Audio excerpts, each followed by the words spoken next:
Diário Educação com o professor Ivo Lavô, Escola para Pais. O que é e de quem é a responsabilidade? Professor Ivo Lavô, muito boa tarde, seja bem-vindo. Muito obrigado, Priscila.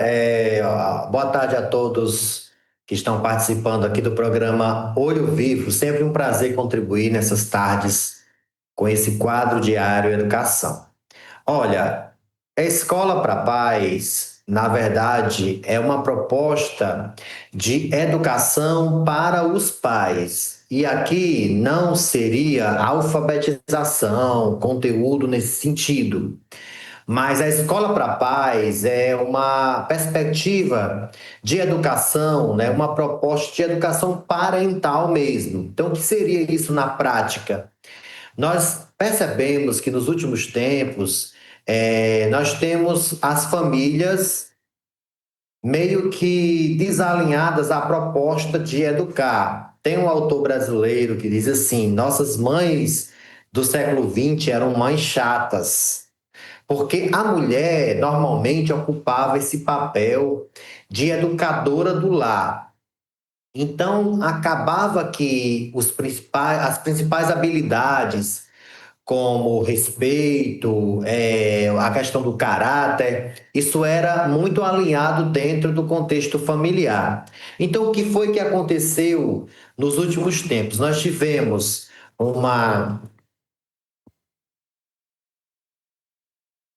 Nós tivemos uma redução da presença dessa mulher nos lares, e aí nós temos também a necessidade de se ocupar esse papel que ficou essa lacuna. Então, veio para a escola a responsabilidade de trabalhar inteligências e habilidades que deveriam ser trabalhadas pela família. Então, a Escola para a Paz, Priscila, é uma proposta até que eu tenho também, eu desenvolvo com algumas prefeituras e algumas escolas privadas, que é uma sistematização de saberes para a gente trabalhar com os pais.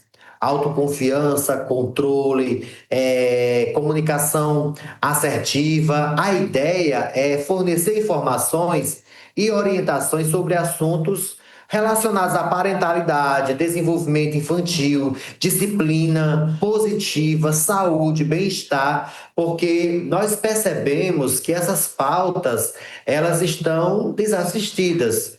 E as escolas, elas respondem, aliás, as escolas sofrem com essa ausência, dessa presença desse pai protagonista como nós tínhamos outrora. Não que essa relação escola e pais foi sempre boa, mas eu chamo atenção para uma necessidade hoje de uma escola realmente para os pais. E aí, sobre a segunda pergunta, já que eu disse o que é escola para paz, de quem é essa responsabilidade?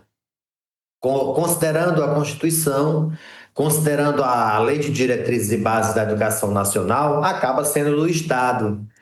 Então, eu defendo hoje uma necessidade de uma política pública, mais uma política pública, e voltada especificamente para a educação dos pais.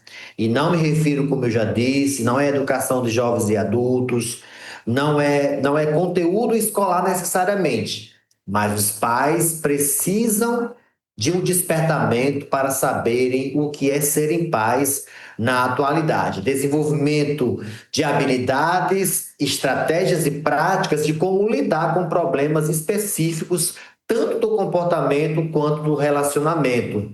Então, a escola está tendo um ônus muito grande para alinhar as crianças, né, no tocante a essas pautas, tanto de comportamento quanto de relacionamento, que está deixando o conteúdo, que é a responsabilidade da escola, a quem? Então, não está sendo saudável. Tem mais um agravante, Priscila, que é o fato de muitas vezes ocorrer a descontinuidade da educação quando as crianças chegam na escola, em casa. Dando aqui um exemplo de rotina, né? Na escola nós temos rotina para tudo, e a rotina, ela não é uma moralidade escolar, não é uma prática, porque não tem outra coisa para fazer, só a rotina. Não, a rotina, ela é importante para trabalhar habilidades do ser humano. E aí a criança chega em casa, ela não tem rotina de nada.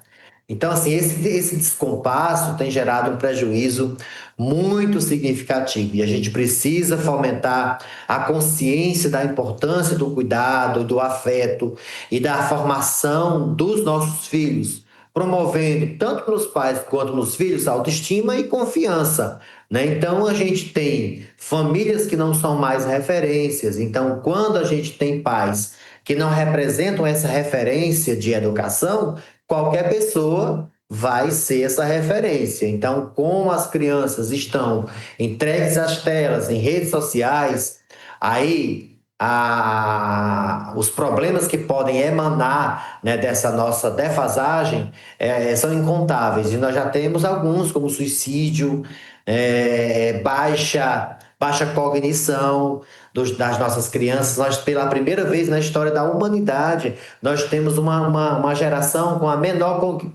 cognição, perdão, do que os seus pais. Então, assim, a escola para paz, esse alinhamento, né, uma política pública voltada especificamente para realinhar as famílias no protagonismo estudantil, seria uma pauta importante para os dias atuais. Professor Ivo, ao que você atribui essa falta de protagonismo dos pais na educação, tendo em vista que, como você falou, né, essa responsabilidade está sendo direcionada para a escola? Como você falou, os nossos pais, né, as gerações antigas, essa educação era feita dentro de casa, da moralidade, de trazer a rotina e tudo mais. Ao que você atribui essa mudança, né, essa falta do protagonismo dos pais na educação dos filhos? Muito boa sua pergunta, e a resposta é a terceirização, né? Então, nós terceirizamos tudo hoje. E aí eu faço essa análise, não somente eu, mas nós temos vários educadores que abraçam essa pauta.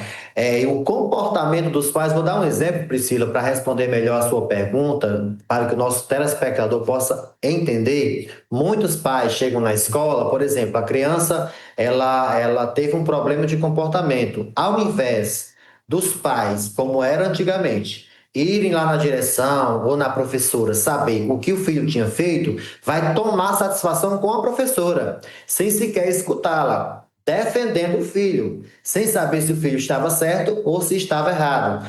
Esse é só a ponta do iceberg de um comportamento de pais mais frouxos, né? Mães que são mulheres empoderadas, mas como mães são fracas, porque não tem esse protagonismo, é nesse sentido. Então, assim, a gente percebe por esse comportamento que não há esse protagonismo, já que os pais deveriam cobrar da criança o comportamento e deveriam ir à direção, à professora, com outro comportamento. Isso é geral. Eu sou da escola privada, porque eu tenho uma escola privada, e eu também atuo na escola pública. Então, assim, o comportamento ele é generalizado. Não se trata de classe social, se trata de uma conjuntura social que a gente não soube administrar. Tudo é terceirizado e todo mundo pensa que pode terceirizar essa parte da formação da personalidade no que se refere a respeito, a tolerância, a saber esperar, a se frustrar. Essas coisas elas têm que ser ensinadas